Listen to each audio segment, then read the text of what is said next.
cop shaved a little black girl's hair against her will, but when her father showed up, everything changed. It all started on an ordinary Wednesday afternoon outside Brookwood Middle School in Indianapolis, Indiana. The final bell had rung, and students flooded out of the doors, eager to head home. Among them was 12-year-old Ania Benson, standing near the curb, scrolling through her phone while waiting for her father to pick her up. Ania was a bright student, straight A's, active in the debate club, and known for her kindness. But the first thing people often noticed about her wasn't her intelligence. It was her hair. Thick, coiled, and always styled with care. Her curls were a symbol of pride, something her father had instilled in her since she was a little girl. She stood there, minding her business, when a black and white police cruiser slowed to a stop a few feet away. The door opened, and Officer Reynolds stepped out. Stocky build, crew-cut hair, the kind of guy who carried himself like he had something to prove. He surveyed the area, eyes locking onto Ania. "Aren't you a little far from home?" His voice was casual, but something about the way he looked at her sent a chill through her spine. Ania glanced up, confused. "I'm waiting for my dad," she replied, tucking her phone into her hoodie pocket. Reynolds took a step closer. "What's your name?" She hesitated. She didn't owe him an answer, but something about his tone made her uneasy. "Anaya," she said finally. Reynolds studied her for a moment, then reached for his radio. "We got a possible match on that runaway report. African-American female, around 12 or 13, wearing a grey hoodie and jeans." Anaya's heart started pounding. "I'm not a runaway," she said firmly. "I'm just waiting for my dad." But Reynolds wasn't listening. He muttered something into his radio, then turned back to her. "Come with me, kid. We'll sort this out at the station." Ania's stomach clenched. "No, I didn't do anything wrong." The school parking lot was still full of kids, parents, and teachers, yet somehow no one seemed to be paying attention to what was happening. Her pulse raced. That's when Reynolds reached for his handcuffs. Ania took a step back, her breath catching in her throat. "You can't do this!" she cried. But he didn't care. Before she could react, he grabbed her wrist and twisted it behind her back. The cold metal of the cuffs snapped around her small wrists, biting into her skin. A few students gasped. A teacher finally noticed, hurrying toward them. "Officer, what's going on here?" "Runaway situation," Reynolds said dismissively. The teacher frowned. "I know this girl. She's not a runaway." Reynolds barely looked at her. "That's for us to determine." Anaya's throat tightened as he pushed her toward the squad car. No one stopped him. No one intervened. And just like that, she was being taken away. Without cause, without reason, without anyone standing up for her. But she wasn't just any kid. And Officer Reynolds had no idea who he had just messed with. The police cruiser pulled away from the school, Ania pressed against the cold leather seat, hands still cuffed behind her back. Her breathing was shallow, her mind racing. How was this happening? How could this happen? She turned toward the window, watching the school disappear as panic clawed at her chest. She had seen stories like this on the news, wrongful arrests, racial profiling, but she never imagined she'd be in one. Officer Reynolds glanced at her through the rearview mirror. "You got a guardian or someone we should call?" "My dad," she said through clenched teeth. "He's on his way to pick me up. This is a mistake." Reynolds chuckled, shaking his head. "Every kid says that." Anaya swallowed the lump in her throat. "I have a school ID in my bag. It proves who I am. You can call my school. They'll tell you I'm not a runaway." But Reynolds didn't even look back. "We'll sort it out at the precinct." Ania clenched her fists, her nails digging into her palms. "This isn't fair," she muttered. Reynolds scoffed. "Life isn't fair, kid." The ride felt endless, every second stretching longer than the last. By the time they pulled into the Marion County Police Department, her stomach was in knots. The car rolled through the back entrance, stopping near a grey steel door. Reynolds got out first, then opened the back door, grabbing her arm like she was a criminal. Out! Ania stumbled as he led her inside, past officers typing at desks and answering calls. A few glanced in their direction, some with curiosity, others with indifference. No one questioned why a young girl was being dragged in cuffs through the station. A female officer, Sergeant Whitaker, noticed and frowned. "What's this?" "Picked her up outside Brookwood Middle. Matches a runaway report," Reynolds said flatly. Whitaker's eyes narrowed. "You sure?" Reynolds shrugged. "Close enough." Ania's chest tightened. "Close enough." Sergeant Whitaker studied her, arms crossed. "She doesn't look like a runaway to me." Ania jumped at the chance. "Because I'm not. My name is Ania Benson. My dad is coming to pick me up. You can check my school records." Whitaker's lips pressed into a thin line. "Did you search her?" Reynolds exhaled, clearly annoyed. "She's a kid. What's she gonna have? A concealed weapon?" "Policy," Whitaker said firmly. "And take the cuffs off. She's not resisting." Reynolds rolled his eyes but unlocked the cuffs. Ania rubbed her sore wrists, blinking away tears of frustration. "Take her to holding," Reynolds muttered before walking off. Ania's stomach dropped. Holding. Sergeant Whitaker seemed hesitant but nodded toward a side door. "Come on, sweetheart." Ania followed, her legs heavy. They walked through a narrow hallway until they reached a small processing room with grey walls and a flickering fluorescent light overhead. "Sit," Whitaker instructed, gesturing to a hard plastic chair. Ania sat, her arms crossed over her chest. "I don't belong here." Whitaker sighed. "I know." She typed something into the computer. "Let's see if we can clear this up." But before she could do anything, Reynolds reappeared, holding a pair of scissors in one hand. "We need to cut her hair," he said, as if he were discussing paperwork. Ania's heart stopped. Whitaker frowned. "Excuse me?" "Standard procedure," Reynolds said casually. "Sanitation reasons." Whitaker shook her head. "That's not a thing." Reynolds smirked. "It is now." Ania's hands gripped the sides of the chair. "You can't do this!" Reynolds' smirk didn't fade. "Watch me." And that's when things went from bad to something much, much worse. Ania's body went stiff. Her fingers dug into the plastic seat beneath her as she stared at the scissors in Officer Reynolds' hand. You can't," she stammered. "You can't just cut my hair." Reynolds shrugged. "It's policy." Sergeant Whitaker's expression darkened. "No, it's not." Reynolds let out a dry chuckle, twirling the scissors between his fingers. "Well, let's call it new policy then. Kids come in, we make sure they're clean. That hair of hers, who knows what could be in it?" Ania's breath hitched. "There's nothing in my hair. You're just trying to humiliate me." Reynolds tilted his head.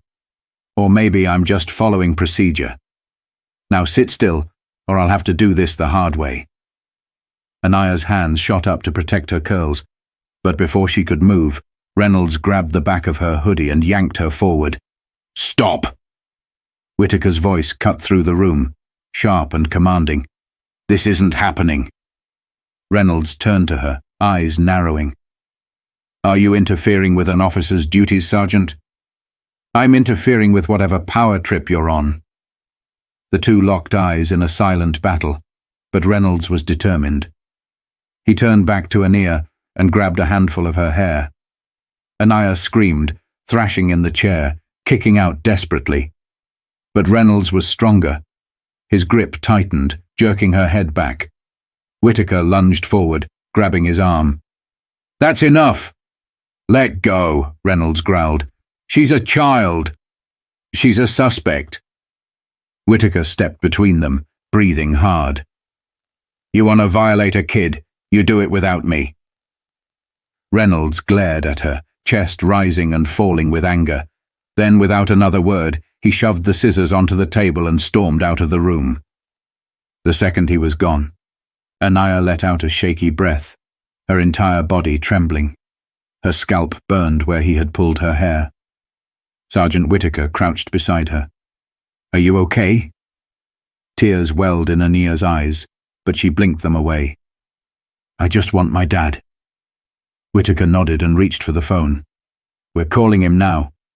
But before she could dial, another officer stepped into the room, Captain Monroe, a tall, broad-shouldered black man with a no-nonsense expression. His sharp eyes flicked from Anaya to Whitaker. "Where's Reynolds?" Monroe asked, his voice low. "Gone," Whitaker said. "Tried to pull some—" She exhaled, shaking her head. "It's handled." Monroe turned to Anaya. "You okay, kid?" Anaya could barely speak. She just nodded. Monroe's gaze softened slightly. "Your father's on his way." Anaya exhaled in relief, but that relief was short-lived because suddenly Reynolds was back in the doorway, smug as ever. "Judge Benson just arrived," he announced, like it was no big deal. "Let's see if he can talk his way out of this one." Whitaker's head snapped up. "Wait, Judge Benson?" Reynolds grinned. "That's right."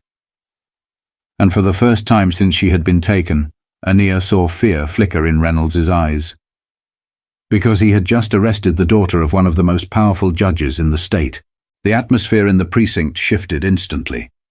The usual murmur of ringing phones and shuffling paperwork vanished as an imposing figure stepped through the front entrance. Judge Elijah Benson. 6'3", broad-shouldered, dressed in a charcoal grey suit that made it clear he was not a man to be taken lightly. His sharp brown eyes scanned the room with controlled fury, his lips pressed into a tight line. The tension in the air was thick enough to choke on. Officer Reynolds straightened up, but his smirk wavered. "Judge Benson, good evening." Elijah didn't answer.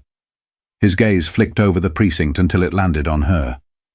Anaya stood there, small, fragile-looking, her hoodie wrinkled, her wrists red from the cuffs. And despite trying to hold it together, her eyes shone with unshed tears. His hands clenched into fists. "Dad." Her voice was barely a whisper, but it hit him like a gunshot. In 3 strides, he was at her side. His large hands cupped her face gently, his eyes scanning her as if making sure she was still in one piece. "Anaya." His voice was soft but firm. "Are you hurt?" She shook her head, but her eyes flicked toward Reynolds. Elijah followed her gaze.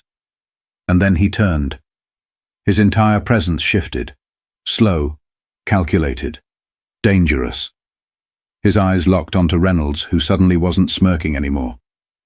"You arrested my daughter," Elijah said, voice even. Reynolds forced a shrug. "She matched a—" Elijah took a step closer. "You arrested my daughter." Reynolds swallowed. She fit the description of a runaway. Elijah cut him off. "Did you confirm her identity before putting your hands on her?" Reynolds hesitated. Silence. And then Elijah tilted his head, voice deadly quiet. "You didn't." The entire room held its breath. Reynolds tried to recover. "She resisted detainment." Elijah turned to Captain Monroe. "Did my daughter resist arrest?" Monroe didn't even hesitate. "No, sir. She was cooperative." Elijah's nostrils flared. "So she was handcuffed, detained and nearly assaulted. Because of what, Officer Reynolds?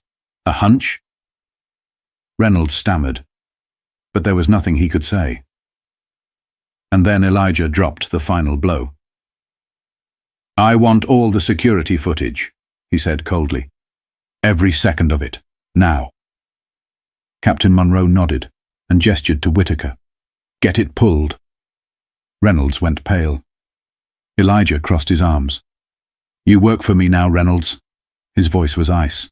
"And you just put your entire career in my hands." For the first time that night, Ania felt safe. But this wasn't over. Not even close. It only took 20 minutes for the footage to be pulled. 20 minutes for the entire precinct to witness exactly what happened in that back room. The screen flickered to life, showing Reynolds gripping Ania's hair, yanking her head back, the flash of the silver scissors in his hand. The room went silent. Elijah Benson stood at the front of the monitor, arms folded, jaw clenched, eyes locked on the screen as the video played. No one spoke. No one moved. Every single officer in the room knew what this meant. When the footage ended, Captain Monroe exhaled sharply, turning toward Elijah. "Sir, Elijah held up a hand. "No," he said, his voice low and steady. "I want to hear from him." He turned to Reynolds, who was now visibly sweating. "You want to explain?" Elijah's voice was sharp, controlled. "Or should we just go straight to internal affairs?" Reynolds shifted uncomfortably, glancing around as if hoping someone, anyone, would step in to defend him. But no one did. Not even Whitaker. Reynolds cleared his throat. "I was just following standard procedures." Elijah took a step closer. "What procedure justifies putting your hands on my daughter like that?" Reynolds swallowed. "What procedure justifies attempting to cut off a child's hair?" Elijah's voice never rose, but the weight of it pressed down on everyone in the room. Reynolds opened his mouth, but nothing came out. Elijah nodded slowly. "That's what I thought." Then he turned to Captain Monroe. "I want his badge. Now." Monroe didn't hesitate. He reached for his radio. "Get IA down here. Effective immediately, Officer Reynolds is relieved of duty pending investigation." Reynolds' face drained of color. "Wait. Badge and gun. Now." Monroe's voice was firm. Reynolds' hands trembled as he unlatched the badge from his uniform, setting it down on the table with an audible clink. Then slowly, he removed his holster and placed the gun beside it. Elijah tilted his head. "You think this ends here?" Reynolds looked up, panic flashing in his eyes.